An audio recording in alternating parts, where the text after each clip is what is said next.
Welcome to all of you. राजनीति विज्ञान के लिए समर्पित इस यूट्यूब चैनल में आप सभी का हार्दिक स्वागत और अभिनंदन। मैं डॉक्टर महेंद्र कुमार मीणा पुनः एक बार आप सभी का इस यूट्यूब चैनल में स्वागत करता हूं। आज हम जिस एक्ट के ऊपर चर्चा करेंगे वो है भारत परिषद अधिनियम 1892 1892, जिसकी हेडिंग अब आपके सामने है इंडियन काउंसिल्स एक्ट 1892। हम लोगों ने इसको दो पार्ट में डिवाइड किया है और दो पार्ट में डिवाइड करने के पीछे कारण यह है कि पहला जो हिस्सा है जिसमें हम तात्कालीन पृष्ठभूमि यानी कि इस एक्ट के पारित किए जाने से पूर्व की जो परिस्थितियां थी, जो ब्रिटिश राज में भारत में माहौल था, उसका एक जायज़ा लेंगे। और इस जायज़ा की जो अवधि है वो काफ़ी लंबी होने वाली है। लंबी इसलिए होने वाली है क्योंकि इससे पहले का जो भारत परिषद अधिनियम आया था वो 1861 में आया था और उसके बाद में आप देख सकते हैं कि ऑलमोस्ट 20 साल के बाद में ये एक सुधार एक्ट आ रहा था। तो निश्चित रूप से इस बीच बहुत सारी घटनाएं, बहुत सारे परिवर्तन भारत की भूमि पर, भारत के सामाजिक संरचना में और भारत के शैक्षणिक माहौल में निश्चित रूप से हुए होंगे। और इन सभी परिवर्तनों का इस एक्ट के ऊपर किस रूप में, किस तरह से प्रभाव पड़ा, इसका जायज़ा लेने के लिए हमें एक थोड़े से लंबे वीडियो की आवश्यकता थी। इसीलिए हमने सुविधा के दृष्टिकोण से इस वीडियो व्याख्यान को दो हिस्सों में विभाजित कर दिया है। प्रथम पार्ट में हम तात्कालिक पृष्ठभूमि यानी कि पिछले 20 वर्षों की जो परिवर्तन की श्रृंखला है उसको समझने की कोशिश करेंगे कि किस तरह के परिवर्तन तात्कालिक ब्रिटिश राज में भारत में हो रहे थे। और उसके बाद सेकेंड पार्ट में हम लोग एक्चुअली में इंडियन काउंसिल एक्ट 1892 में भारत के प्रशासन में किस तरह के संरचनात्मक सुधार किए गए, किस तरह के स्ट्रक्चरल रिफॉर्म्स किए गए, क्या नए प्रावधान थे और किस तरह से भारत में जो काउंसिल्स हुआ करती थी, ख़ासतौर से लेजिस्लेटिव काउंसिल्स, उसमें किस तरह के सुधार किए गए, उनकी चर्चा हम पार्ट सेकंड में करेंगे। तो आइए चलिए देखते हैं तात्कालिक पृष्ठभूमि। इसमें सबसे पहला जो बिंदु हमने यहाँ पर अंकित किया है वो ये है कि भारतीयों का शिक्षित होना एवं लोकतांत्रिक मूल्यों व सिद्धांतों से परिचित होना। तो देखिए, हम जिस कालखंड की चर्चा कर रहे हैं ये कालखंड ऐसा था जब भारतीय लोकतंत्र के उच्चतर सिद्धांतों और मूल्यों से परिचित हो रहे थे। और ये परिचय क्यों हो रहा था या ये परिचय किस तरह से शुरू हुआ, ये हम देखते हैं 1854 में तात्कालिक बोर्ड ऑफ कंट्रोल के अध्यक्ष सर चार्ल्स वुड के कारण। तो उन्होंने ऐसा क्या किया था, तो 1854 में जो उस समय के बोर्ड ऑफ कंट्रोल के जो अध्यक्ष हुआ करते थे ब्रिटेन में, सर चार्ल्स वुड, इन्होंने उस समय के गवर्नर जनरल यानी कि लॉर्ड डलहौजी को एक डिस्पैच भेजा, एक डाक भेजी। और यह डिस्पैच भारत में शिक्षा के संरचनात्मक ढांचे की स्थापना एवं सुधारों से संबंधित थी। तो चार्ल्स वुड चाहते थे कि भारत में इंग्लिश एजुकेशन की स्थापना की जाए और इस इंग्लिश एजुकेशन की स्थापना किस तरह से की जाएगी, इसका क्या खाका होगा, इसका स्ट्रक्चर कैसा होगा, इसके संबंध में उन्होंने 1854 में एक डाक यानी कि एक लेटर, एक डिस्पैच तात्कालिक जनरल लॉर्ड डलहौजी को भेजा। अब ध्यान रखने वाली चीज़ ये है कि इसे Magna Carta of English education in India भी कहा जाता है। It's a very important fact और निश्चित रूप से आपको याद रखना चाहिए कि Magna Carta of English education in India किसे कहा जाता है या कौन इससे संबंधित है। तो ये सब जनरल नॉलेज का प्रश्न भी बनता है, तो आपको ये हमेशा ध्यान रखना है। So Magna Carta of English education 1854 में बोर्ड ऑफ कंट्रोल के अध्यक्ष सर चार्ल्स वुड के द्वारा जो डिस्पैच भेजा गया, जो खाका स्ट्रक्चर भेजा गया, उसी को हम Magna Carta of English education in India कहते हैं। अब इसमें क्या प्रमुख प्रावधान थे इसका भी हम थोड़ा सा जायज़ा यहाँ पर ले लेते हैं। इसमें अंग्रेजी शिक्षा की व्यवस्था थी, साथ ही हर प्रोविंस में एक एजुकेशन डिपार्टमेंट की स्थापना की बात भी इस डिस्पैच में की गई थी। बड़े शहरों में ख़ासतौर से बॉम्बे, मद्रास, कलकत्ता में यूनिवर्सिटीज़ की स्थापना और साथ ही साथ निजी स्कूलों को आर्थिक सहायता की बात भी इस डिस्पैच में, यानी कि जो चार्ल्स वुड ने लॉर्ड डलहौजी को भेजा था, उसमें की गई थी। मातृभाषा में प्राथमिक शिक्षा और प्रत्येक ज़िले में एक सरकारी स्कूल और विश्वविद्यालय, इनकी विश्वविद्यालय जो कि बड़े शहरों में स्थापित किए जाते हैं, इन सब का जो खाका था, इन सब की एक तरह से कहना चाहिए कि निर्देश चार्ल्स वुड ने गवर्नर जनरल को दिया था। अब इसी क्रम में कलकत्ता, बॉम्बे और मद्रास में 1857 में यूनिवर्सिटीज़ की स्थापना की गई, यानी कि विश्वविद्यालयों की स्थापना की गई। और उसी क्रम में पंजाब में 1882 में और इलाहाबाद में 1887 में विश्वविद्यालय स्थापित किए गए, यानी कि भारतीयों को उच्च शिक्षा से परिचित कराने के लिए कई सारे संस्थान और प्राथमिक और स्कूली शिक्षा के लिए भी कई सारे प्रावधान का जो आगाज़ है इस डिस्पैच के माध्यम से किया गया। इसीलिए इसको Magna Carta of English education in India भी कहा गया था। तो इसका परिणाम स्वाभाविक था कि जब इतने सारे विश्वविद्यालय और हर ज़िले में एक सरकारी स्कूल खोला जाएगा, तो इस तरह से भारतीयों का शिक्षित होना लाजमी था। और भारत में जब शिक्षा का प्रारंभ हुआ तो निश्चित ये बात थी कि भारतीयों में जो उच्चतर लोकतांत्रिक मूल्य और सिद्धांत थे, जो उनसे परिचय उनका होना, यह भी स्वाभाविक था। और इस कारण हम ये देखते हैं कि आगे चल के इस तरह से भारतीयों में जो शिक्षा का प्रसारीकरण हुआ और भारतीयों का जो नए नए लोकतांत्रिक मूल्यों और सिद्धांतों से परिचय हुआ, उनसे एक राजनीतिक चेतना का उदय, ख़ास तौर से अभिजन जो भारतीय होते थे, जो शिक्षा प्राप्त करते थे, उनके अंदर एक राजनीतिक चेतना का उदय हुआ और एक राष्ट्रवाद की भावना कहीं ना कहीं हम ये देखते हैं कि उनमें उत्पन्न होना प्रारंभ हुई। तो इसी को हमने दूसरे बिंदु में अंकित किया है कि राजनीतिक चेतना का उदय। अब इस तरह से जब एक शिक्षा का औपचारिक ढांचा Magna Carta of English education in India के माध्यम से भारत में प्रारंभ हो चुका था, तो इसका परिणाम निश्चित था कि ब्रिटिश राज में शिक्षा से वकील, डॉक्टर, शिक्षक और कई मध्यम उच्च अभिजन समूह उत्पन्न होने स्वाभाविक थे। और जब ये मध्यम वर्ग उत्पन्न हुआ और इसमें राजनीतिक चेतना का प्रारंभ हुआ, तो इन्होंने तात्कालिक ब्रिटिश राज के जो प्रशासनिक संगठन थे उनमें सुधार और भागीदारी और प्रतिनिधित्व की मांग रखना शुरू कर दिया। ये इस बात से परिचित हो चुके थे कि उनके ऊपर जो प्रशासन है, कहीं ना कहीं उसमें स्थानीय भागीदारी होना आवश्यक थी। और इसी आवश्यकता को महसूस करते हुए और इसी राजनीतिक चेतना के प्रभाव में उन्होंने कई सारे क्षेत्रीय और स्थानीय प्रकृति के जो संगठन है उनका निर्माण भी किया। कुछ संगठन हमने यहाँ पर अंकित किए हैं जिनको आप देख सकते हैं। ये संगठन थे British India association 1852 Dwarkanath Tagore के द्वारा, Madras native association 1852, Bombay association 1852 Jagannath Shankar के द्वारा, ईस्ट इंडिया एसोसिएशन 1866 दादा भाई नौरोजी इसके संस्थापक थे, नेशनल इंडियन एसोसिएशन 1867 मेरी कारपेंटर इसकी संस्थापक थी, पूना सार्वजनिक सभा 1876 महादेव गोविंद रानाडे इसके प्रमुख थे, Indian society 1872 Anand Mohan Bose, Indian association 1876 Surendra नाथ बनर्जी, मद्रास महाजन सभा 1884 एम वीरा राघव, बॉम्बे प्रेसिडेंसी एसोसिएशन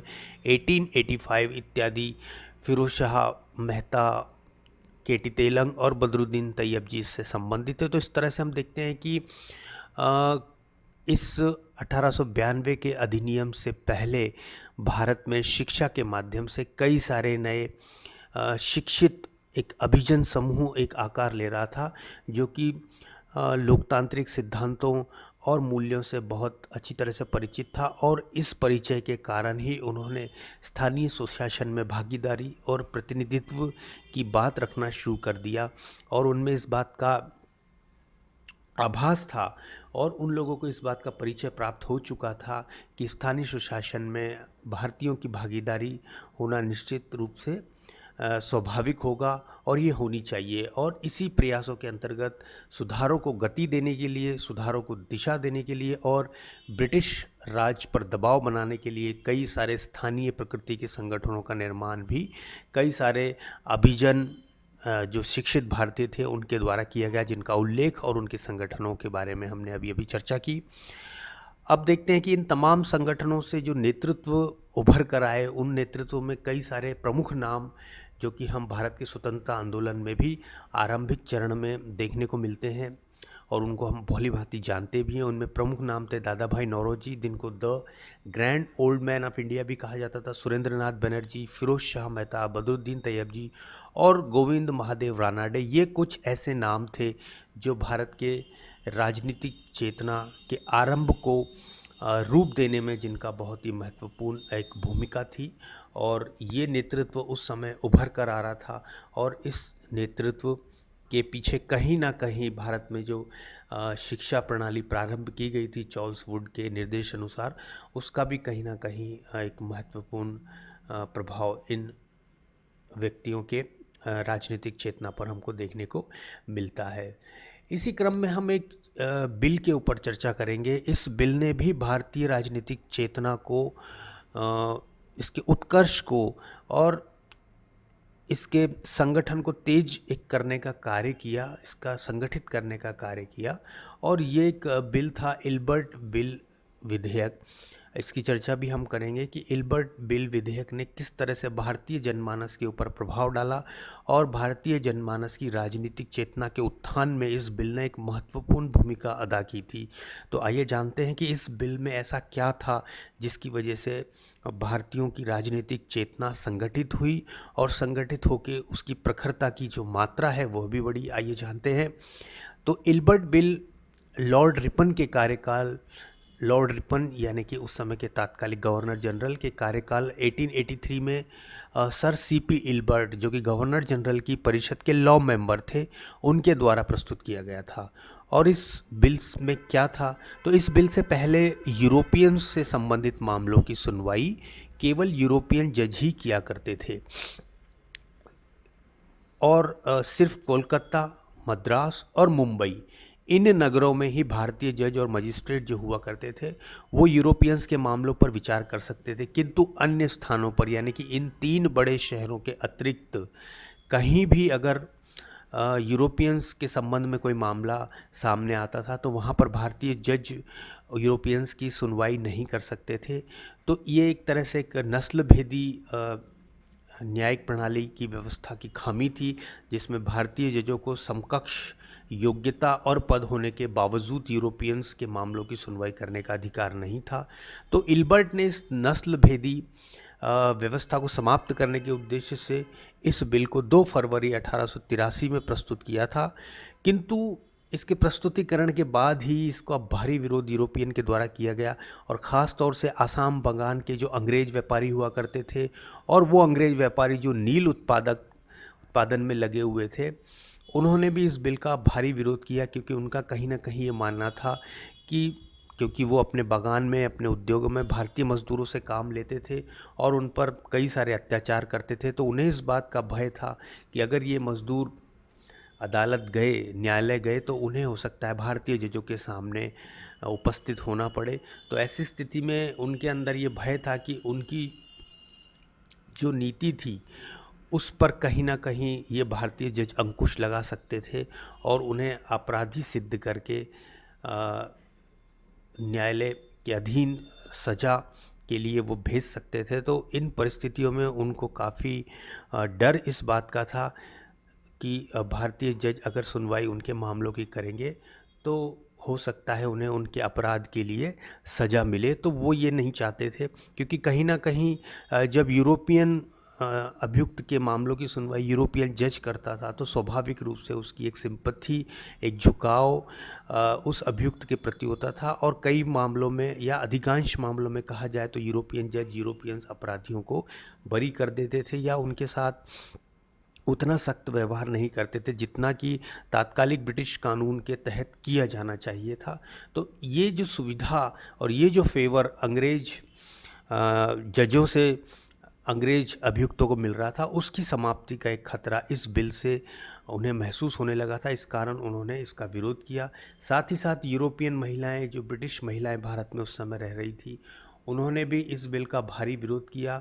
वो ये नहीं चाहती थी कि वो भारतीय जजों के सामने किसी अपराध के लिए प्रस्तुत हो, क्योंकि उनका ये मानना था कि भारतीय महिलाओं का उतना सम्मान नहीं करते हैं। तो इस तरह से उन्होंने भी काफ़ी विरोध इस बिल का किया। और ये विरोध केवल भारत तक ही सीमित नहीं रहा, बल्कि ये ब्रिटेन में भी इस बिल का भारी विरोध किया गया। और एक तरह से हम ये देखते हैं कि एक जातिगत अहंकार का प्रतीक ये इल्बर्ट बिल विधेयक बन चुका था। अब इस संगठित विरोध से लॉर्ड रिपन को अंततः झुकना पड़ा और समझौते के रूप में इसमें ये प्रावधान किया गया कि किसी भी यूरोपियन से संबंधित मामले में जूरी की जो मांग है वो उस अभियुक्त के द्वारा की जा सकती है, और जिसमें आवश्यक रूप से 50% यूरोपियन होने आवश्यक कर दिए। यानी कि किसी भी अंग्रेज अभियुक्त के द्वारा जब वो भारतीय जज के समक्ष सुनवाई के लिए प्रस्तुत होगा तो वो एक जूरी की मांग कर सकता था, और इस जूरी में 50% यूरोपियन होना आवश्यक कर दिए गए थे। तो इस तरह से हम देखते हैं कि इल्बर्ट बिल जो विधेयक था वो कहीं ना कहीं ब्रिटिश जातिगत नस्लीय अहंकार का प्रतीक था, और इसका जो संगठित विरोध भारत और ब्रिटेन में यूरोपियंस के द्वारा जो किया गया, उसका भारतीय शिक्षित जनमानस पर विशेष रूप से प्रभाव पड़ा। आइए इस प्रभाव को हम देखते हैं कि किस तरह से इस इल्बर्ट बिल विधेयक का जो विरोध किया गया उसका भारतीय जनमानस पर क्या प्रभाव पड़ा। इस बिल का खास तौर से जो शिक्षित भारतीय अभिजन वर्ग था उस पर काफ़ी गहरा प्रभाव हमें देखने को मिलता है। अंग्रेज़ों का जो नस्लीय श्रेष्ठता का अहंकार था वो सार्वजनिक रूप से सबके सामने आ चुका था। दूसरा, भारतीयों को पहली बार इस बात का अनुभव हुआ कि संगठित विरोध से अपनी मांग को मनवाया जा सकता है, जैसे कि यूरोपियन ने संगठित विरोध के माध्यम से इस बिल को अपने फेवर में करवा लिया था।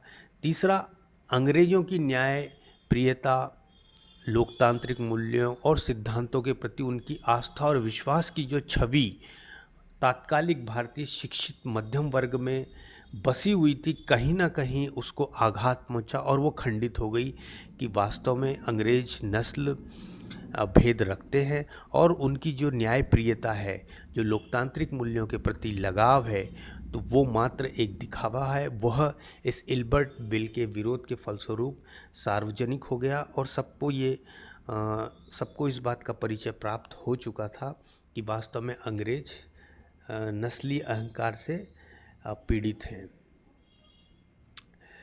चौथा और जो सबसे महत्वपूर्ण बिंदु है इस तात्कालिक पृष्ठभूमि में, वो है भारतीय राष्ट्रीय कांग्रेस की स्थापना।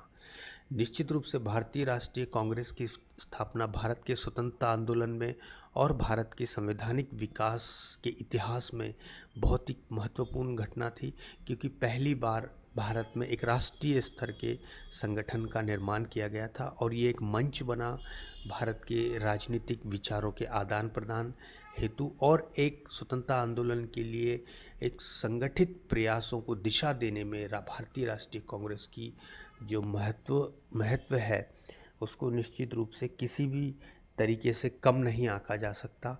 और ये बात बिल्कुल यहाँ पर रेखांकित करनी आवश्यक है कि भारतीय राष्ट्रीय कांग्रेस की स्थापना के बिना भारत के जो स्वतंत्रता आंदोलन था उसको एक एकीकृत और संगठित दिशा देना मुमकिन नहीं था। तो इस महत्व के संदर्भ में हम यहाँ पर भारतीय राष्ट्रीय कांग्रेस की स्थापना किन परिस्थितियों में हुई उसका एक आरंभिक जायजा यहाँ पर लेने के प्रयास करेंगे। तो आप देख सकते हैं कि भारतीय राष्ट्रीय कांग्रेस की स्थापना एक सेवानिवृत्त इंडियन सिविल सर्विस के जो स्कॉटिश अधिकारी थे एलन ऑक्टेवियन ह्यूम के द्वारा की गई थी। यहाँ पर आप देख सकते हैं कि ये भारतीय राष्ट्रीय कांग्रेस का सिंबल था, और ये एलन ऑक्टेवियन ह्यूम का आप चित्र यहाँ पर देख रहे हैं। इनके द्वारा ही कांग्रेस की स्थापना की गई थी। इनके बारे में कहा जाता है कि ये थियोसॉफिकल सोसाइटी से जुड़े हुए थे। थियोसॉफिकल सोसाइटी एक तरह का संगठन हुआ करता था जो कि विभिन्न धर्मों के रहस्यवादी तत्वों की खोज में हमेशा से लगा हुआ रहता था।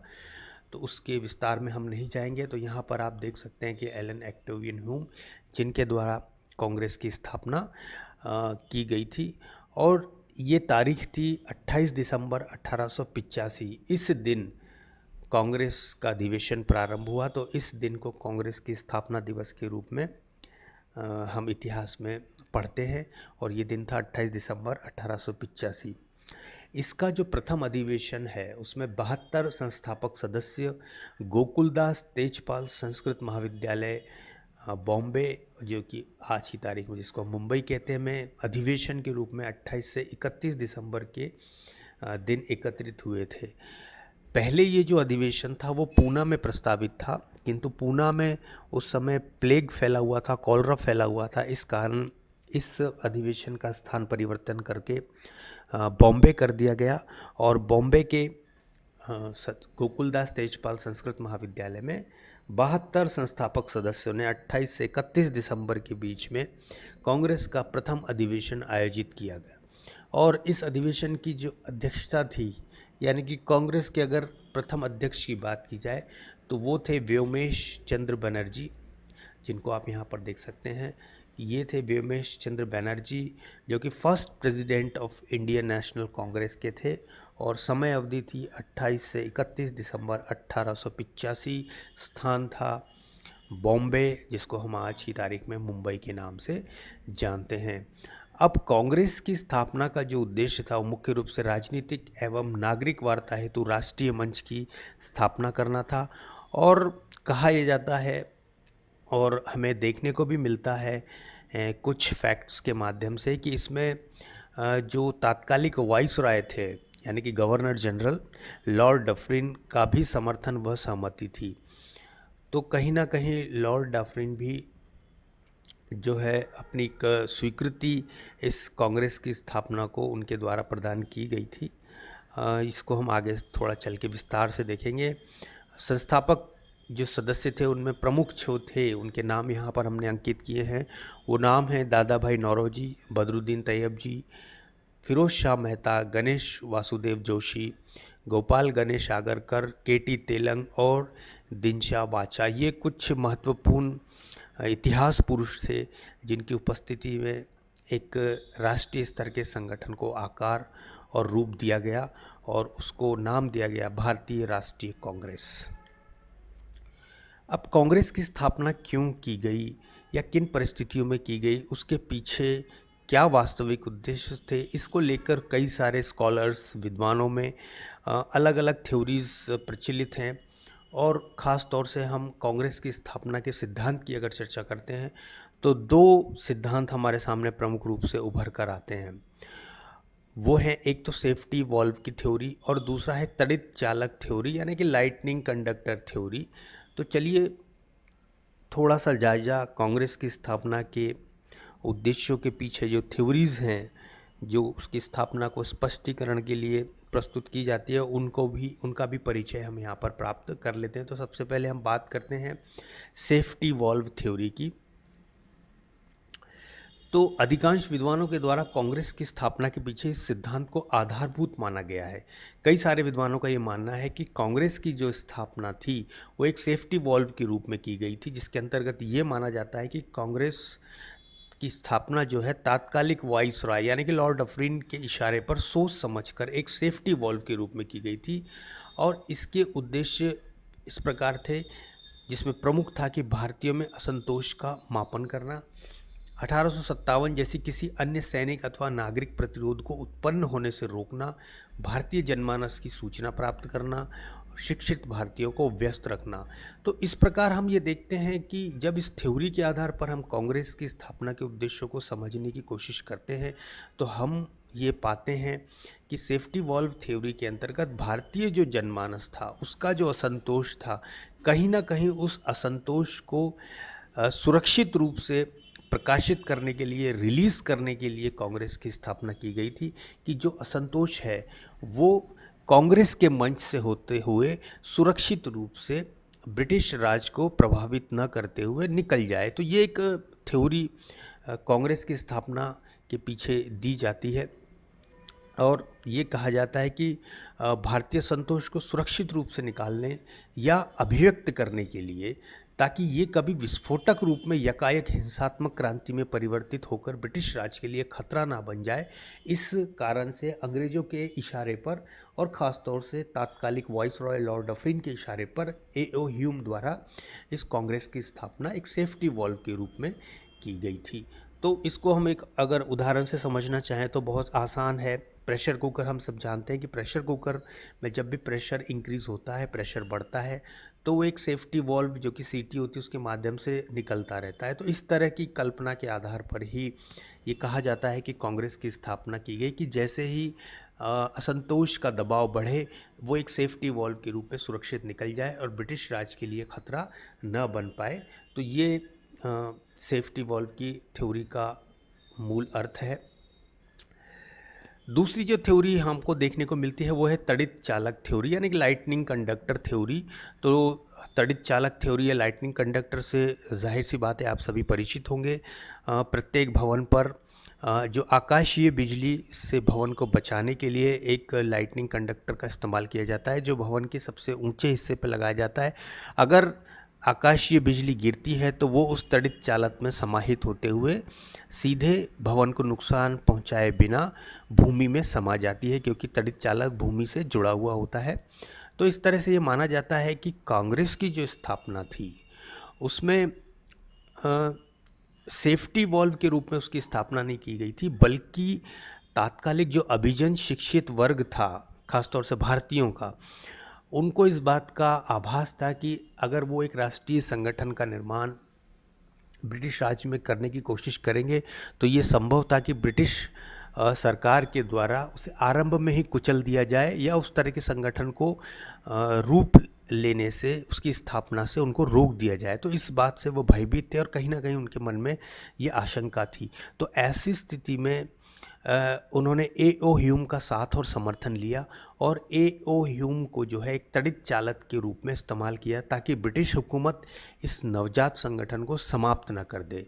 अब इस सिद्धांत के समर्थन में कहा जा सकता है कि कांग्रेस की जो स्थापना है वो अचानक नहीं हुई थी, और कांग्रेस के पूर्व भी कई सारे संगठन जिनका हम वर्णन पहले कर चुके हैं देखने को हमको मिलते हैं, और ये भारत के विभिन्न प्रोविंसेस में, ख़ास तौर से बंगाल, मद्रास और कलकत्ता में मौजूद थे। कई सारे व्यक्तित्व इनसे जुड़े हुए थे। तो यहाँ पर ये हम कह सकते हैं कि ये जो शिक्षित अभिजन थे या उस समय के जो भारतीय राजनीतिक चेतना को आकार देने वाले व्यक्तित्व थे, उनमें कहीं ना कहीं इस बात की आशंका थी कि अगर राष्ट्रीय स्तर के किसी संगठन को स्वरूप देने का प्रयास किया जाएगा तो संभव है कि ब्रिटिश हुकूमत उस संगठन को समाप्त कर दे। तो उस संगठन को ब्रिटिश हुकूमत से बचाने के लिए A.O. ह्यूम को एक तड़ित चालक के रूप में, एक लाइटनिंग कंडक्टर के रूप में इस्तेमाल किया गया, ताकि ब्रिटिश हुकूमत की ओर से आने वाले किसी भी दबाव को या किसी भी बिजली को जो कि उसको दबाने का प्रयास करे, एक सुरक्षित रूप से A.O. ह्यूम के माध्यम से चैनलाइज किया जाए और इस तरह से संगठन को खड़ा किया जाए। तो कहीं ना कहीं हमको दो विरोधी थ्योरीज देखने को मिलती है। एक थ्योरी में अंग्रेज़ों ने A.O. ह्यूम को सेफ्टी वॉल्व के रूप में, एक संगठन के रूप में इस्तेमाल करने के लिए इस्तेमाल किया, और दूसरी थ्योरी ये कहती है कि तात्कालिक शिक्षित भारतीयों ने A.O. ह्यूम को एक तड़ित चालक के रूप में अपने संगठन को ब्रिटिश हुकूमत से सुरक्षित बचाने के लिए किया। तो ये दोनों विरोधी थ्योरियाँ हमको यहाँ पर कांग्रेस की स्थापना के संबंध में देखने को मिलती हैं। कुछ अन्य सिद्धांतों को अभी जायजा लेते हैं जो कि कहा जाता है कि कांग्रेस की स्थापना के पीछे थे, और इसमें एक जो प्रमुख नाम उभर कर आता है वो आता है प्रसिद्ध इतिहासकार विपिन चंद्रा का। विपिन चंद्रा ने इन दोनों थ्योरियों का खंडन करते हुए अपनी पुस्तक में इस बात को लिखा है कि A.O. ह्यूम हिमालय के कुछ रहस्यवादी गुरुओं के संपर्क में थे और उनके आदेश से ही उन्होंने कांग्रेस की स्थापना की थी। हालांकि ह्यूम ने 1883 में कोलकाता विश्वविद्यालय के ग्रेजुएट्स को एक खुला पत्र लिखा था जिसमें उन्होंने भारतीयों को संगठित होने का आह्वान किया था। तो देखिए, विपिन चंद्रा जी ने जिस बात को यहाँ पर लिखा है वो उसका आधार एक 7 वॉल्यूम्स एक डॉक्यूमेंट्स जिसकी चर्चा भारतीय इतिहास में आती है कि ये जो 7 वॉल्यूम्स डॉक्यूमेंट्स था, इसमें कहीं ना कहीं कांग्रेस की स्थापना के संबंध में एक रूपरेखा थी। ये 7 वॉल्यूम्स डॉक्यूमेंट्स के बारे में कहा जाता है कि शिमला में ए.ओ. ह्यूम के पास ये मौजूद था, और ए.ओ. ह्यूम की जीवनी के जो लेखक है वेडरबर्न, उन्होंने अपनी पुस्तक में इस बात का उल्लेख किया था कि ये जो डॉक्यूमेंट्स था ये कहीं ना कहीं इस बात का प्रतीक था कि भारतीयों में ब्रिटिश राज के प्रति असंतोष पनप रहा है। अब इस 7 वॉल्यूम्स का क्या राज था, और ये कोई डॉक्यूमेंट्स थे या हिमालय के सीक्रेट गुरुओं से प्राप्त कोई आदेशों का संकलन था, इस बारे में निश्चित रूप से कुछ कह पाना बहुत मुश्किल है। जिन विद्यार्थियों की रुचि इस संदर्भ में अधिक जानने की हो, निश्चित रूप से वो विपिन चंद्रा की इतिहास से संबंधित पुस्तकें देख सकते हैं, या वेडनबर्न की पुस्तक का अध्ययन भी इस संदर्भ में किया जा सकता है, जिसके नाम और हम कमेंट बॉक्स में नीचे दे देंगे, डिस्क्रिप्शन बॉक्स में हम उपलब्ध करा देंगे।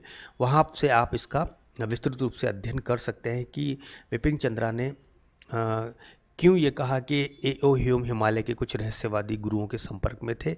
उसका कारण उन्होंने कुछ स्पष्ट करते हुए कहा है, क्योंकि ए.ओ. ह्यूम एक थियोसॉफिकल सोसाइटी से जुड़े हुए थे, और थियोसॉफिकल जो सोसाइटी है वो कहीं ना कहीं विभिन्न धर्मों के रहस्यवादी तत्वों से उनकी खोजबीन में लगी हुई रहती थी। तो ये कहा जाता है कि उस समय थियोसॉफिकल सोसाइटी के जो सदस्य थे वो कुछ परम आत्माओं के संपर्क में रहते थे।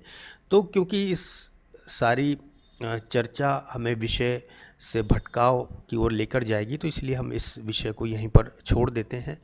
इसकी चर्चा कभी और की जाएगी, परंतु यहाँ पर विपिन चंद्रा के इस सिद्धांत से भी परिचित होना हमारे लिए आवश्यक था, जिसका जिक्र हमने यहाँ पर किया। ए.ओ. ह्यूम के बारे में हम पुनः चर्चा करते हैं कि ए.ओ. ह्यूम ने कोलकाता विश्वविद्यालय के ग्रेजुएट्स को खुला पत्र लिखा और उसमें भारतीयों से संगठित होने का आह्वान किया था। एक प्रसिद्ध कविता उन्होंने इस संदर्भ में लिखी थी, जो कि काफ़ी फेमस है, जीके का भी प्रश्न बन सकता है, और उस पोयम का नाम था ओल्ड मैन्स होप, यानी कि एक वृद्ध व्यक्ति की उम्मीद। तो जहाँ से हमें संकेत मिलता है कि वो एक उदारवादी व्यक्तित्व के धनी थे, और भारत में प्रशासनिक सुधार एवं उसकी मांग के लिए एक संगठन की आवश्यकता से वो बहुत ही भलीभांति परिचित थे। तो ये कहना कि ए.ओ. ह्यूम सेफ्टी वॉल के रूप में काम कर रहे थे या तड़ित चालक के रूप में काम कर रहे थे, काफ़ी हद तक उचित जान नहीं पड़ता, क्योंकि उनकी अपनी एक चेतना थी, एक बुद्धिमान रिटायर्ड सिविल सर्वेंट थे, और कहीं ना कहीं उनका भारत में और भारत प्रशासन में एक लंबा अनुभव रहा था। भारतीय आवश्यकताओं और जनमानस की आकांक्षा के प्रति वो काफ़ी हद तक अच्छी तरह से परिचित थे, और इस बात की शिद्दत से उनको आवश्यकता महसूस हो रही थी कि भारतीयों को प्रतिनिधित्व देने के लिए, कहीं ना कहीं उस आवाज़ को उठाने के लिए एक राष्ट्रीय स्तर के संगठन की आवश्यकता थी, और ये आवश्यकता ही कहीं ना कहीं उनको भारतीय राष्ट्रीय कांग्रेस की स्थापना की ओर लेकर गई। इन उद्देश्यों के आधार पर कहा जा सकता है कि ए.ओ. ह्यूम ने कांग्रेस की स्थापना की, और एक राष्ट्रीय मंच की जो आवश्यकता थी उसको उन्होंने आधार दिया, ताकि एक साझा मंच देश भर के शिक्षित अभिजनों को आपस में वैचारिक आदान प्रदान की सुविधा प्रदान कर सके।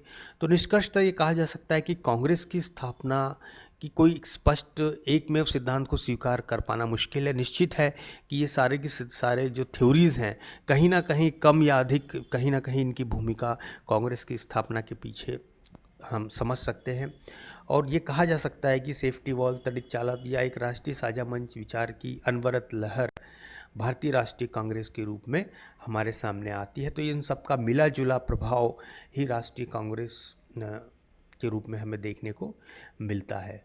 अब जब इस राष्ट्रीय स्तर के संगठन की स्थापना हो गई, तो निश्चित रूप से प्रथम अधिवेशन और बाद के कुछ अधिवेशन में इन्होंने भारत में प्रशासनिक सुधार के लिए कुछ ना कुछ मांगे रखी।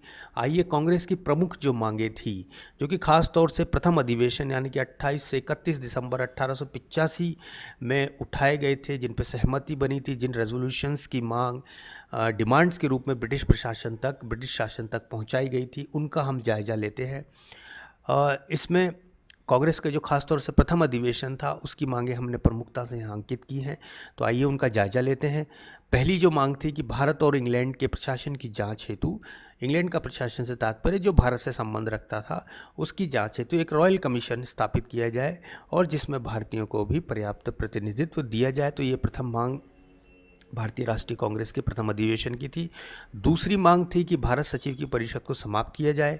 तीसरी मांग थी केंद्रीय और स्थानीय प्रोविजंस की विधान परिषदों में सुधार और विस्तार किया जाए तथा इन विधान परिषदों में बड़ी संख्या में सदस्य चुनाव के माध्यम से लिए जाए।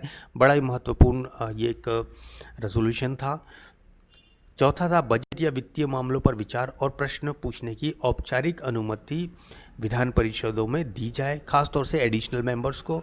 पांचवा था हाउस ऑफ कॉमन्स की स्टैंडिंग कमेटी जो कि विधान परिषद के विरोध को दर्ज कर उस पर विचार करे। ये कि बड़ा इंपॉर्टेंट था क्योंकि अगर हम सब जानते हैं कि विधान परिषदों में गवर्नर जनरल्स और प्रोविजंस में गवर्नर्स को विधान परिषद के निर्णयों को उसके वीटो करने की शक्ति थी। तो ऐसी स्थिति में अगर विधान परिषद किसी विधेयक के विरोध में होती थी तो भी वो कुछ कर पाने की स्थिति में नहीं थी। तो ऐसी स्थिति में कांग्रेस की एक मांग काफ़ी जायज़ थी कि उनका जो विरोध है उसको हाउस ऑफ कॉमन्स यानी कि ब्रिटेन का संसद का जो लोअर सदन है वो दर्ज करे और उस पर विचार करे और उसके अनुरूप फिर निर्णय ले। तो ये काफ़ी रेलिवेंट मांग हमको यहाँ पर देखने को मिलती है। छठा जो मांग थी वो थी भारतीय सिविल सेवा की जो परीक्षा है वो भारत और इंग्लैंड में एक साथ की जाए, एक साथ आयोजित करवाई जाए, उसकी प्रकृति एक जैसी है और चयन भी एक मेरिट के आधार पर ही किया जाए। सातवां जो मांग थी कि सैन्य खर्चों में कमी की जाए। तो इस तरह से हम देखते हैं कि कांग्रेस ने कुछ प्रमुख मांगें रखी थी।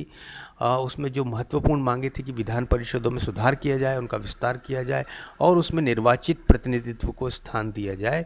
तो इस तरह से हम देखते हैं कि कांग्रेस ने धीरे धीरे प्रतिनिधात्मक लोकतंत्र की ओर अपना कदम बढ़ा दिया था और इन सभी मांगों में हमको कहीं भी भारत की स्वतंत्रता से संबंधित कोई भी मांग देखने को नहीं मिलती। कहीं भी ये संकल्पना उस समय मौजूद नहीं थी कि भारत को अंग्रेजी राज से मुक्त कराना है, अंग्रेजी राज से स्वतंत्रता प्राप्त करनी है। तो ये उस समय कहीं भी कांग्रेस के एजेंडे में नहीं था। केवल कुछ प्रशासनिक सुधारों की मांग थी, अधिक से अधिक भारतीयों को प्रतिनिधित्व की मांग थी। और आगे चलकर हम देखते हैं कि कांग्रेस ने जो मांगे प्रस्तुत की थी, लॉर्ड डफरिन ने उसे विचार करने के लिए समितियां बनाई और कुछ जो प्रस्ताव थे वो भारत सचिव को भेजे। उनमें से कुछ को माना गया और अधिकांश को अस्वीकृत कर दिया गया। जिन मांगों को माना गया, चाहे वो आंशिक रूप से मानी गई हो या पूर्णतः मानी गई हो, उसका जायज़ा हम 1892 के अधिनियम के जो मुख्य प्रावधान हैं उनमें हम देखेंगे।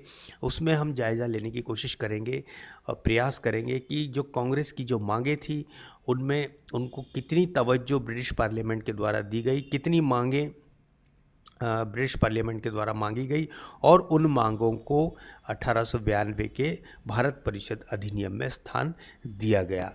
यहाँ पर मैं कुछ लॉर्ड डफरिन के बारे में भी चर्चा कर लेते हैं कि ये जो मांगें कांग्रेस की ओर से आई थी उसमें कुछ मांगों का समर्थन लॉर्ड डफरिन ने भी भारत सचिव को जो अपना डिस्पैच भेजा था उसमें उन्होंने रिकमेंडेशन की थी, खासतौर से भारतीयों को प्रतिनिधित्व देने की बात और भारतीयों को बजट पर चर्चा करने और प्रश्न पूछने की जो अनुमति थी, कहीं ना कहीं उसमें लॉर्ड डफरिन सहमत थे और उन्होंने अपनी रिकमेंडेशन भारत सचिव को अपने डिस्पैच में की थी। तो ये भी हमें ध्यान रखना चाहिए। तो ये कुछ जो तात्कालिक परिस्थितियाँ थी जिसकी चर्चा हमने भारत परिषद अधिनियम 1892 के प्रथम हिस्से में की है।